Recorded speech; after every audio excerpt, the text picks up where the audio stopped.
The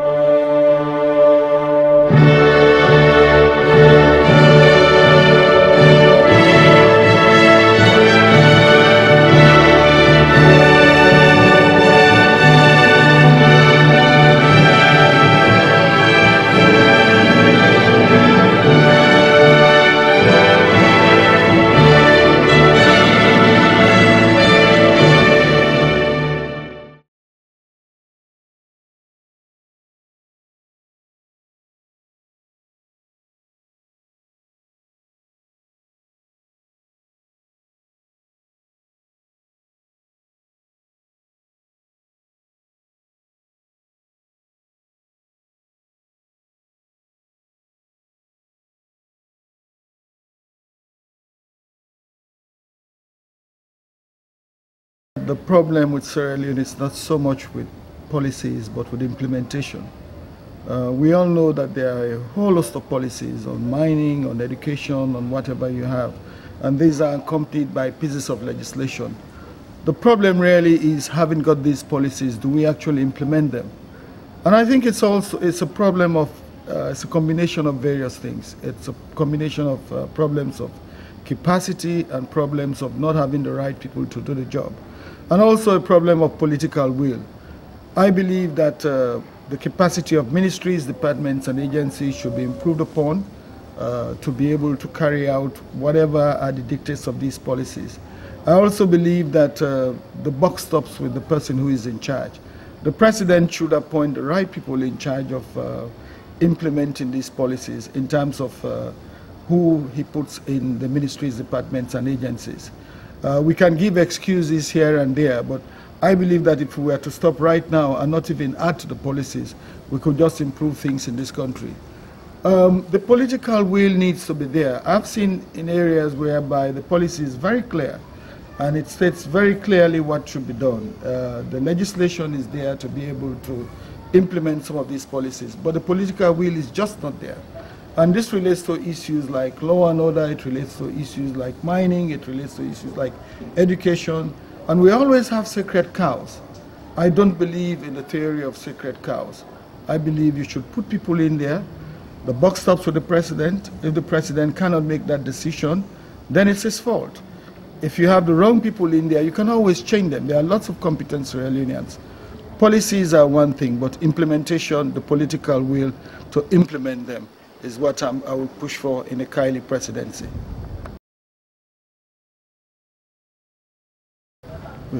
You know, some people have asked what's the biggest problem we have in Sierra Leone.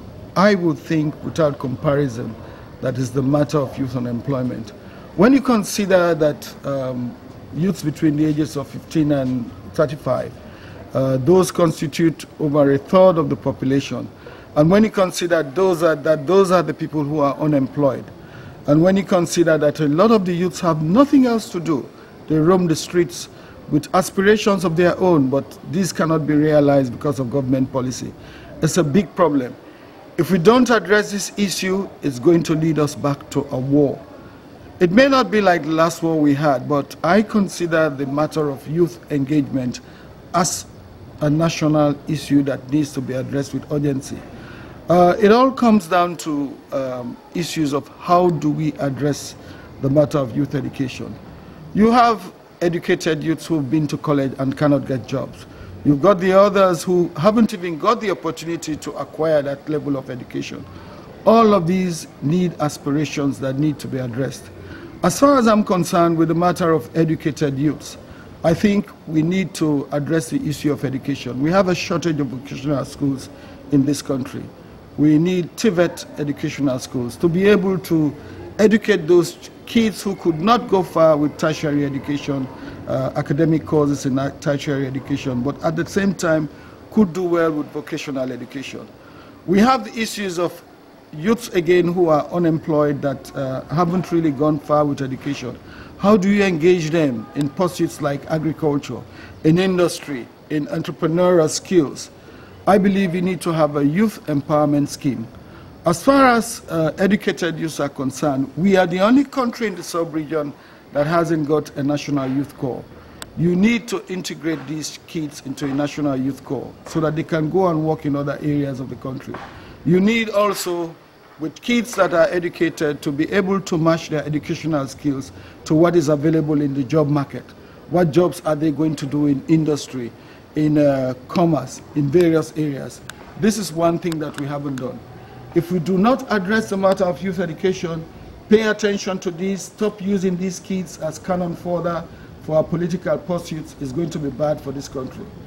I think that this matter can be addressed. It's not very difficult. There are other countries that have set about addressing them.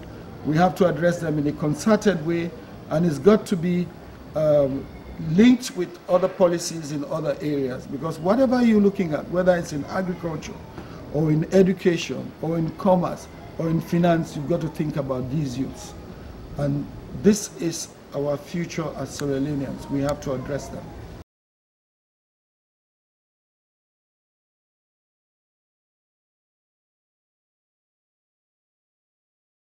Education is the bedrock of our society. No society will develop if its people are not educated. But our educational system is in the doldrums. I recall years ago when we were in secondary school, the infrastructure used to be okay. We used to have teachers, good teachers. We used to have aspirations as what pursuits will get into after school. Nowadays, it's very difficult for these kids. The schools haven't got the infrastructure. We have a shift system, and you've always got to change. Imagine kids going to school just for a few hours. The contact hours are very few.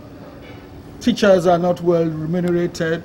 We have a problem of really trying to encourage our teachers to be able to teach these kids. We have a problem of equipment in the schools. We have a problem, in fact, there is a paucity of schools. So as long as you have this kind of problem, it's going to be difficult to educate our kids. You have cheating in exams, you have all kinds of shenanigans carried out by people. We have to not only devote a lion's share of our budget to education, but to take education seriously, both in the primary school and secondary school, and also even tertiary educational level. In the primary school, there is a shortage of primary schools, so you have lots of private schools. In secondary schools, they run shift systems. In the university system, it's very difficult to even incorporate students into certain courses that really would be useful for the development of this country. It's high time we took a real holistic approach to the issue of educating our folks. And when you look at it again, women are disadvantaged in education. That is why a lot of emphasis has to be given to the education of the girl child, because that will bode well for this country in future. So in short, if we do not address our educational system, it's going to tell on all areas. I've been in industry, I've been in commerce, I've seen us employ people who cannot even perform to the basic standards required of them, because our educational system is so weak. And this is for a country that used to be called the Athens of West Africa.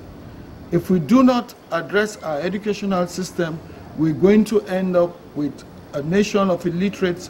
We're not going to be able to tap into the knowledge economy. We're not going to be able to participate in IT skills. We're not going to be able to participate in areas that will bode well for building this country's economy.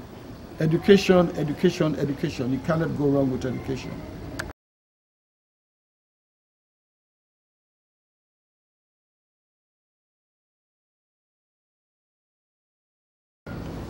You know, as far as health is concerned, the recent Ebola crisis has taught us a lot of lessons, that our health system is at best precarious. We saw how our weak health system helped exacerbate the Ebola situation.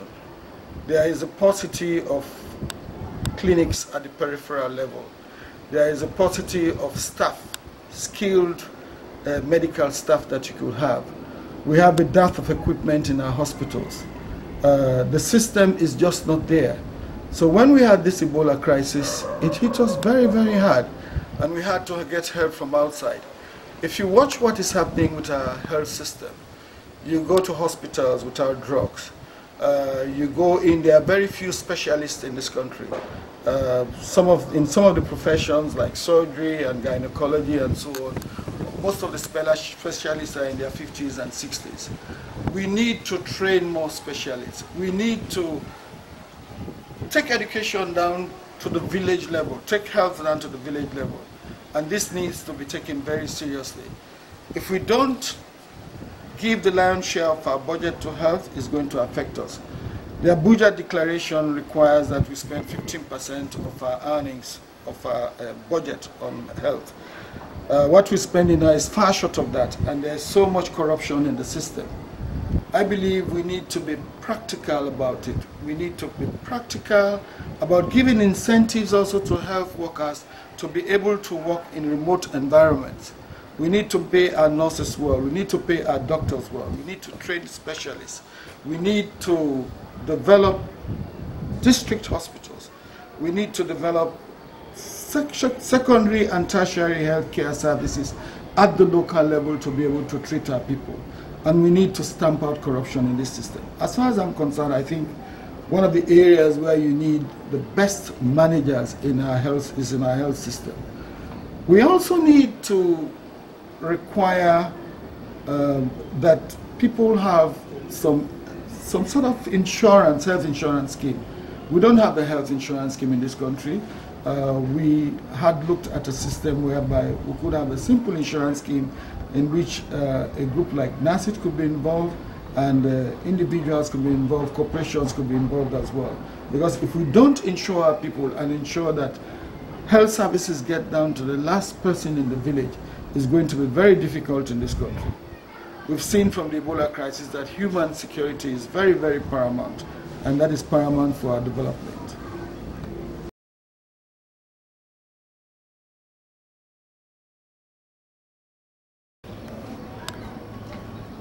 Any society that doesn't treat its women seriously is a society that's bound to fail. Women comprise 51% of Sierra Leone's population, but they are the ones that suffer the most. They bear the brunt of all the work in rural areas. They are the ones that give childbirth. They are the ones that give birth to children. They are the ones that die at childbirth. They are the ones that work on the farms. They are the ones that look after the children. They are also the ones that actually keep the families going, but yet still they are very disadvantaged. We've had the Gender Acts in this country to look at devolution of estate to women, to look at women's rights in various areas, but this is not being implemented properly. Also, there is a problem of women being represented in decision-making capacities. I'm all in favor of the 30% quota. I believe that it should be legislated. I also believe that we should really empower our women folk. I've seen a lot of women who are parliamentarians, who are decision makers, and these people, if given the opportunity, can perform very well. But we've got to give them a leg up. The rural woman has to be encouraged. We have to have a women's empowerment fund. We need to take these pieces of legislation very seriously and actually implement the pieces of legislation that there are now. We should also look at the appointment of women to governance positions. I mean, if you are to legislate that Parliament should have at least 30% of women, that can be enshrined in the Constitution. Even if it's not enshrined in the Constitution, my government will ensure that we give a leg up to women so that there are lots of women in decision-making capacities, because that's the only way we can develop as in this country. We have to have a sort of affirmative action scheme. If we do not do that, we'll wallow in poverty. Women are key to poverty eradication.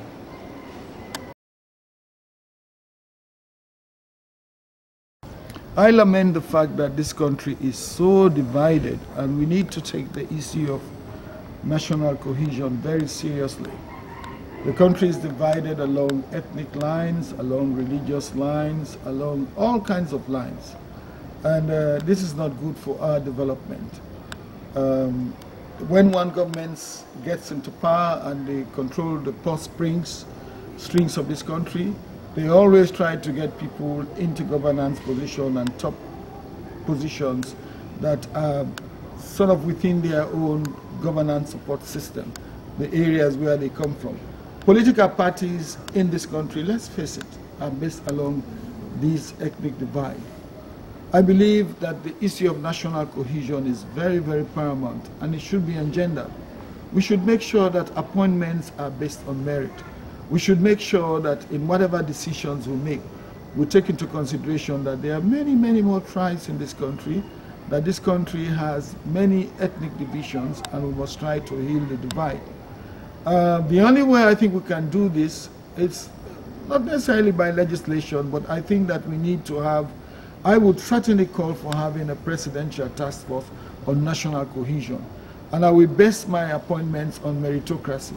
And I will look at all parts of this country. If we do not do that, and any government tries to be very, very partisan in the way it makes the decisions on appointments or development ventures, it's not going to bode well for this country.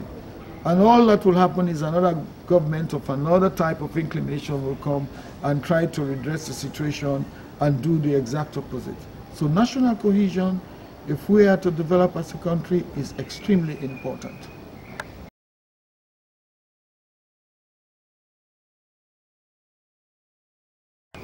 I'd like to talk on the issue of decentralization. You know, this country is too centralized in its governance system.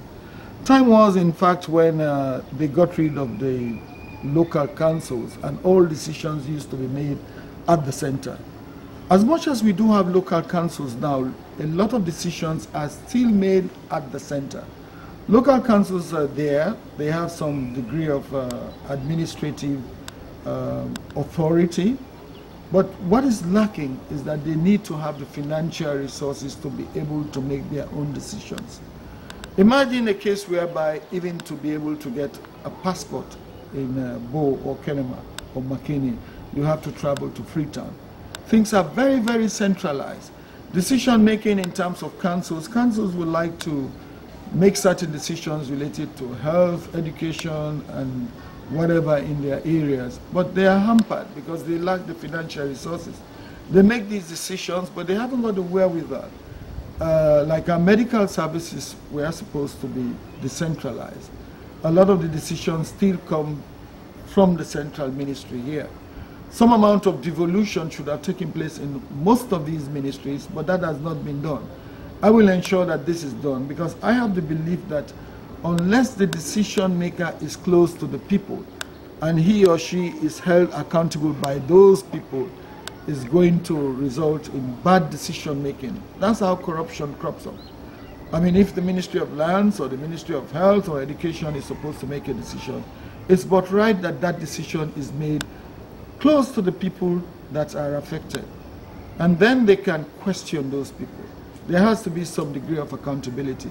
If we don't do that in this country, we don't decentralize, have proper fiscal decentralization, have governance structures to work at the local level, that is the councils work, the paramount chieftaincy groups work very well, and they're close to the people and are held accountable, this country is not going forward. I will push for decentralizing the system and having fiscal decentralization.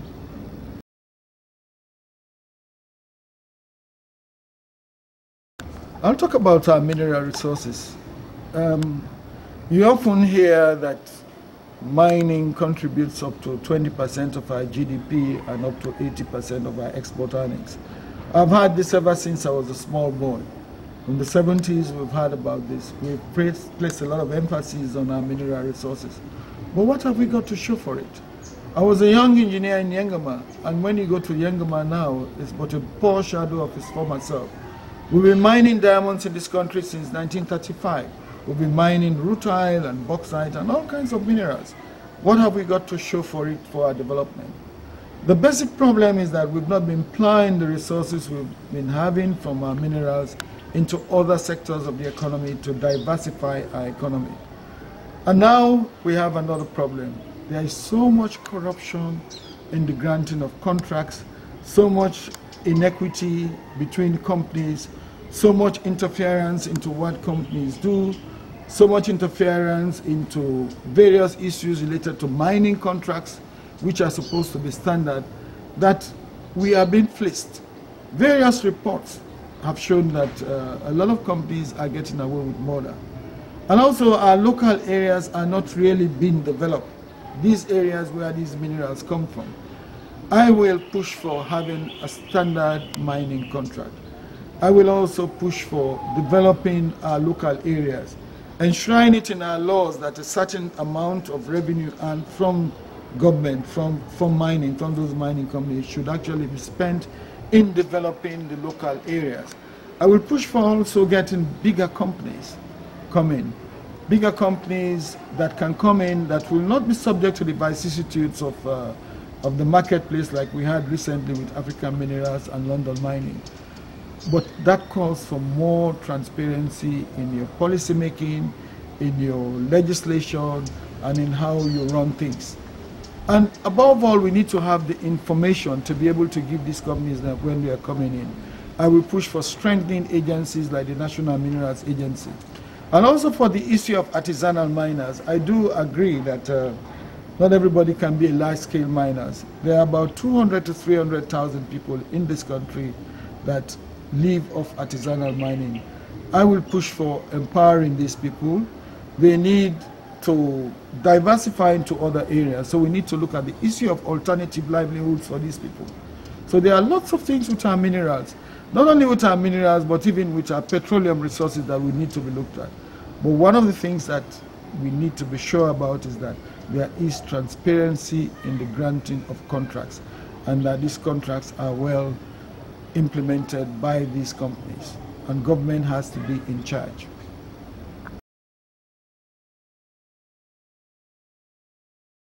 Sierra Leone has lots of people in the diaspora, in the US, in the UK, Central Europe, all over the world. The one thing I noticed about all of these people is that they all yearn to come back home, or even for those who are not ready to come back home yet, they care passionately about the country. You can see Sierra Leoneans' involvement in what is happening in our country at the moment. I've seen a lot of young Sierra Leoneans come back home, start up businesses on their own, or get engaged in some business pursuit, or work for some corporations. And they bring in badly needed skills. That is in addition to what the diaspora and community contributes towards the economy of this country. You send remittances, they keep our people up, especially in the light of this poverty we have in. So you have a lot of say in what is happening in our country.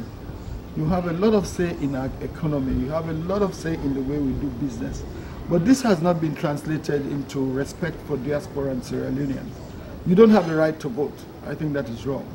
I would ensure that diaspora and Sierra Leoneans vote. Also, I don't believe in cosmetic solutions. I believe that we should have an agency specifically dealing with diasporan issues. There are the issues of remittances, there are the issues of job skills, there are the issues of various types of things that can help this country. Diaspora and Sierra Leoneans should contribute more towards the development of this country.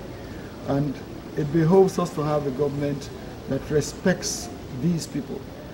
They contribute as much as some people here, if not more, in instances. So I don't see why they should not be given the leeway to have a vote in the system and decide on who rules Sierra Leone.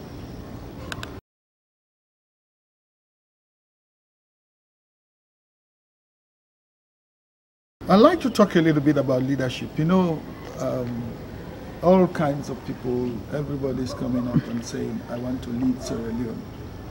But the thing is, what do we require in a leader? I believe, first of all, that we need to have a leader who has a vision for the country. It's said, without a vision, the people perish. You need to have a vision of where you want to see Sierra Leone in 10, 15, 20 years' time. What are the problems of Sierra Leone? How do you think you can solve them? You also need to have the courage to be able to address so many salient issues. There are so many issues which governments, successive governments, have refused to address because they haven't got the courage to address them, because they think in addressing them they may lose votes. You have to have a leader who has the courage or conviction to be able to make these decisions. In this kind of country, integrity is extremely important. You have to have a leader who has integrity. Where he's worked, has he treated people right? Is he susceptible to corruption? How does he spend money? Does he have the integrity to say, when I say I'm going to do this, I'm going to do that? Do you have the trust in him? And lastly, I also believe that apart from issues of vision, passion, and integrity, and courage, the person should have a passion passion to say Sierra Leone belongs to all of us. Sierra Leone can be like Singapore. Sierra Leone can rise up from the ashes. I have the passion to be able to change this country. And lastly, I think you have to have trust in that leader. Lots of people wanting to rule Sierra Leone, but who do you trust? Of these leadership traits that I have identified and listed down, do you actually trust Mr. A or Mr. B to be able to have these attributes to be able to change Sierra Leone? Who do you trust with leading this country? I believe that throughout my years of experience in this country, working in both the private and the public sectors, and in all the pursuits I've got engaged in, you can find out that I am that type of leader that not only has a vision for Sierra Leone, but has a passion, and also has the integrity, and also has the courage to be able to make decisions.